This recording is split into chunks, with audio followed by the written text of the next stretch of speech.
और अभी थोड़े दिन बाद में ये लोग ड्रामा करने वाले हैं सतलोक आश्रम मैनेजमेंट हरियाणा वाले, क्योंकि अभी 17 फरवरी आ रही है और 17 फरवरी को ये संत रामपाल जी को मानुष मानकर, मां के गर्भ से आया हुआ एक जीव मानकर, एक व्यक्ति मानकर ये 17 फरवरी को उनका बोध दिवस मनाएंगे।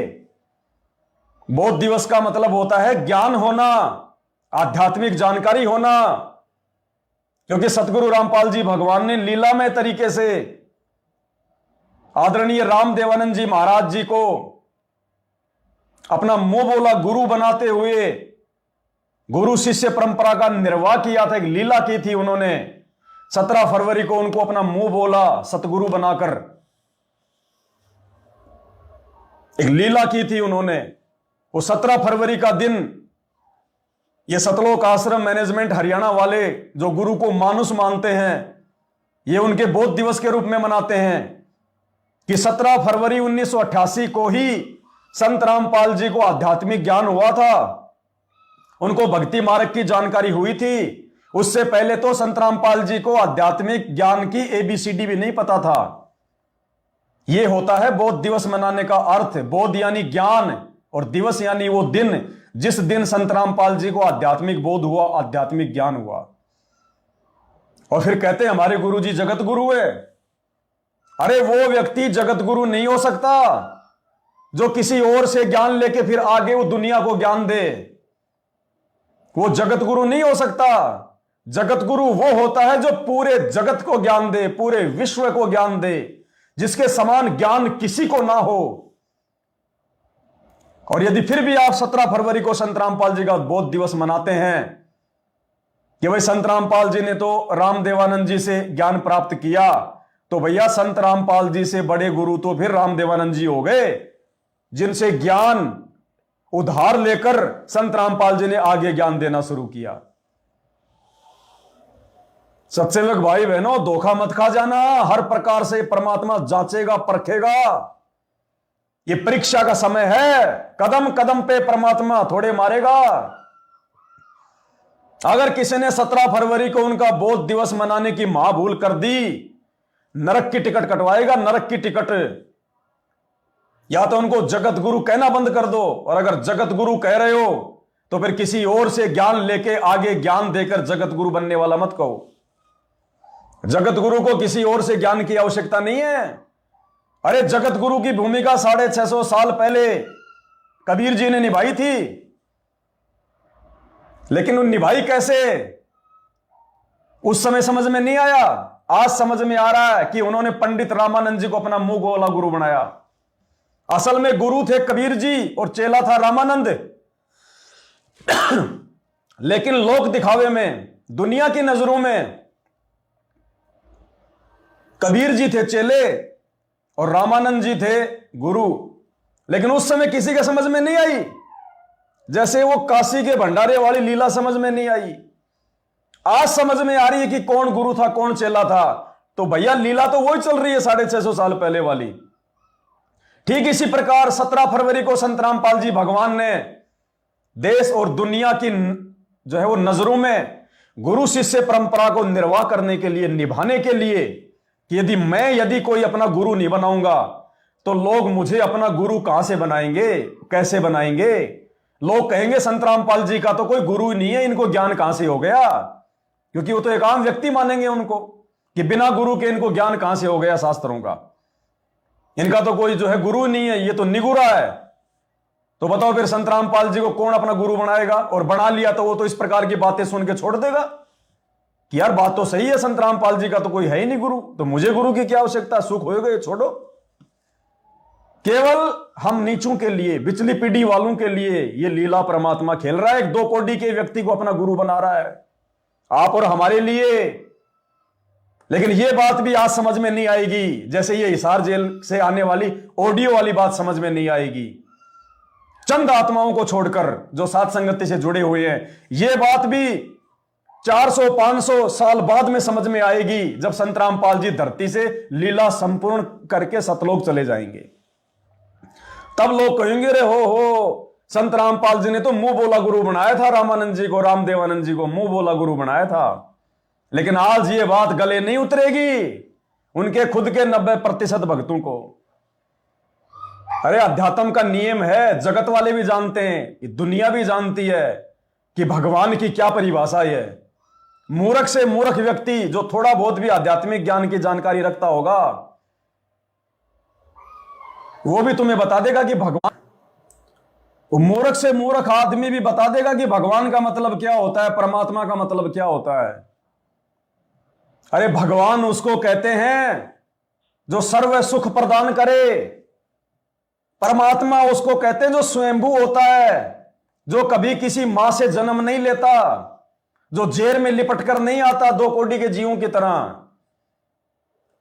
परमात्मा जूनी में नहीं आता, अजूनी है, अजूनी।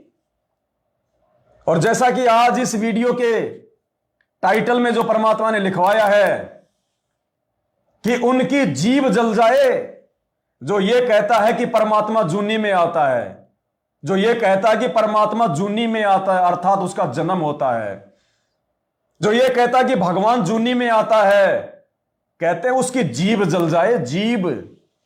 और 17 फरवरी को संत रामपाल जी का बोध दिवस मनाना और 8 सितंबर को उनका जन्मदिन मनाना, जैसा कि ये सतलोक आश्रम, इन सतलोक आश्रमों में मनाया जाता है।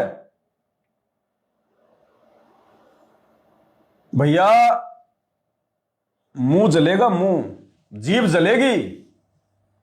ये मैं नहीं कह रहा, ये वो लोग कह रहे हैं जिन लोगों को इस आध्यात्मिक ज्ञान की इतनी जानकारी भी नहीं है, जो लोग संत रामपाल जी भगवान से भी अपरिचित है, फिर भी उन्होंने अपने धर्म गुरुओं से, अपने माता पिता से, अपनी नॉलेज से उन्होंने ये बात सीखी कि भगवान कभी जूनी में नहीं आता।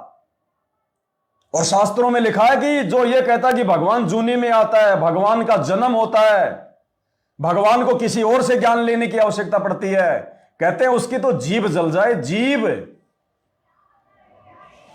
तो संत रामपाल जी भगवान के 90% भगत तो अपनी जीभ जलाने वाले काम कर रहे हैं, वर्तमान में भी जीभ जलाने वाले काम। ये सरदार जी हैं, मैं फेसबुक देख रहा था तो ऐसे इनका वीडियो सामने आ गया। तो भाई ये जो सतलोक आश्रम मैनेजमेंट हरियाणा से जुड़े हुए हैं, अपने आप को बहुत बड़े भगत समझते हैं, सारनाम लिए हुए हैं, सतनाम लिए हुए हैं, 20-20 साल से भक्ति कर रहे हैं, आश्रम चला रहे हैं।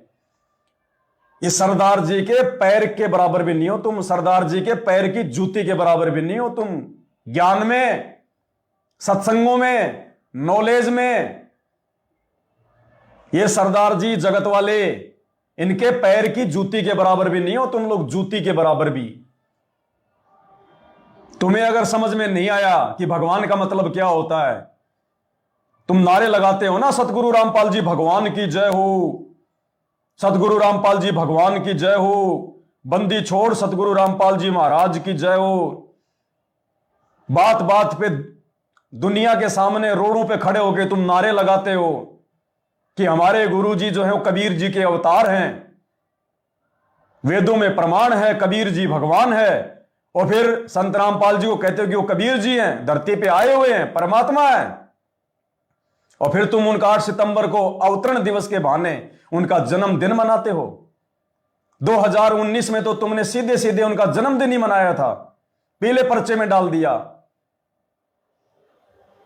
इस सरदार जी के पैर की जूती के बराबर नहीं हो अभी तुम, भले अपने आप को बहुत बड़े भगत समझते हो तुम। क्या कह रहे हैं सरदार जी, सुन लो इनके मुख कमल से। और चुल्लू भर पानी में डूब के मर जाओ अगर थोड़ी सी भी अगर समझ है तो। नहीं, हम क्यों मनाएंगे? एक बात बताओ, हम भाई बुत पूजा नहीं करते।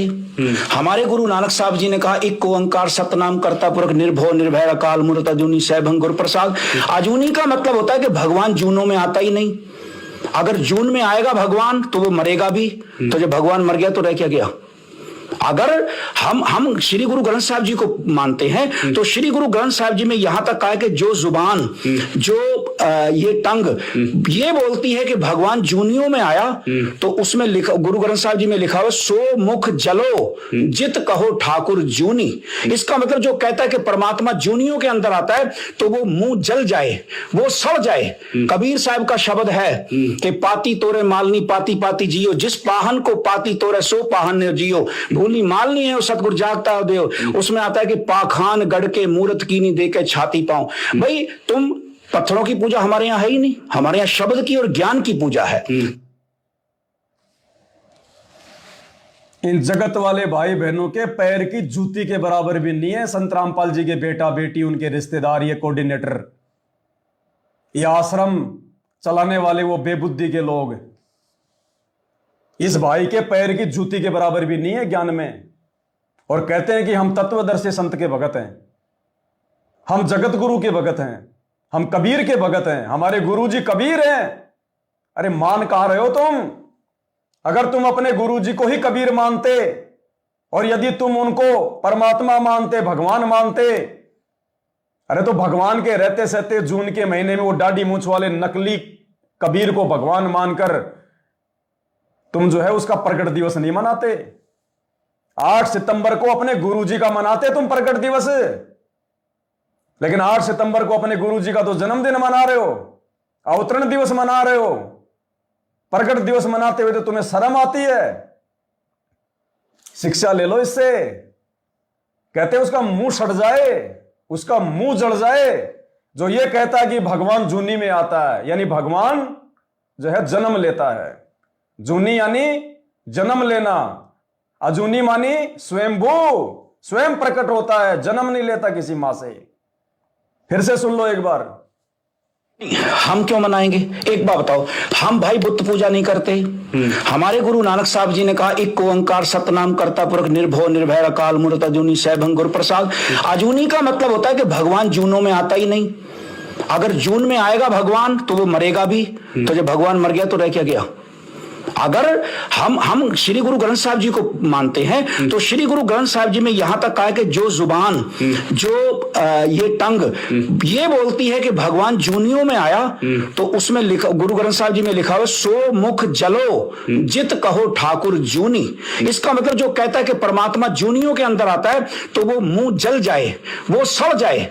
कबीर साहब का शब्द है कि पाती तोरे मालनी पाती पाती जियो, जिस पाहन को पाती तोरे सो पाहन ने जियो। भूली माल नहीं है वो सतगुरु जागता देव। उसमें आता है कि पाखान गढ़ के मूर्त कीनी दे के छाती पाऊं। भाई तुम पत्थरों की पूजा हमारे यहां है ही नहीं, हमारे यहां शब्द की और ज्ञान की पूजा है। ये राम मंदिर के ऊपर इनके विचार है।